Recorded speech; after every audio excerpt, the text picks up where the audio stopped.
Indian ദേശീയ football ടീമിന്റെ മുഖ്യ പരിശീലക സ്ഥാനത്തേക്ക് നിരവധി അപേക്ഷകളാണ് ഓൾ ഇന്ത്യ ഫുട്ബോൾ ഫെഡറേഷന് ലഭിച്ചിട്ടുള്ളത്. അതിൽ 3 പ്രമുഖ വിദേശ പരിശീലകരുടെ പേരുകൾ നിലവിൽ പുറത്തുവന്നിരിക്കുകയാണ്. അവർ ആരൊക്കെയാണെന്ന് പരിശോധിക്കാം.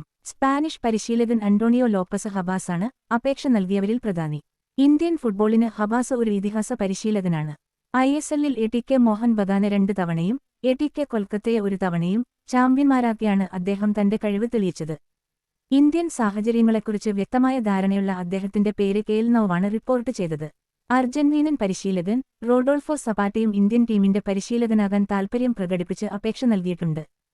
ഫിജി അണ്ടർ-20 ടീമിനെയും USA യൂത്ത് ടീമിനെയും പരിശീലിപ്പിച്ച് മികച്ച പ്രകടനം കാഴ്ചവച്ചിട്ടുള്ള സപാറ്റയുടെ പേര് മെഹർ സോദി എന്ന മാധ്യമപ്രവർത്തകനാണ് റിപ്പോർട്ട് ചെയ്തത്. മുൻ പഞ്ചാബ് FC മാനേജർ സ്റ്റൈക്കോസ് വെർഗെറ്റിസാണ് അപേക്ഷ സമർപ്പിച്ച മൂന്നാമത്തെയാൾ.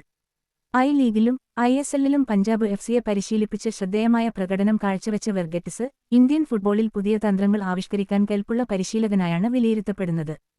ഫീൽഡ് വിഷൻ എന്ന മാധ്യമമാണ് ഈ വിവരം പുറത്തുവിട്ടത്. ഈ 3 പരിശീലകരുടെയും അപേക്ഷകൾ AFF-ന്റെ പരിഗണനയിലാണ്. ഇന്ത്യൻ ഫുട്ബോളിന് പുതിയൊരു ദിശാബോധം നൽകാൻ കെൽപ്പുള്ളവരെയാണ് ഫെഡറേഷൻ ലക്ഷ്യമിടുന്നത്. ഖാലിദ് ജമീൽ അടക്കം ഇന്ത്യൻ പരിശീലകരും അപേക്ഷിച്ചിട്ടുണ്ട്. വരും ദിവസങ്ങളിൽ കൂടുതൽ വിവരങ്ങൾ പുറത്തുവരുമെന്ന് പ്രതീക്ഷിക്കാം.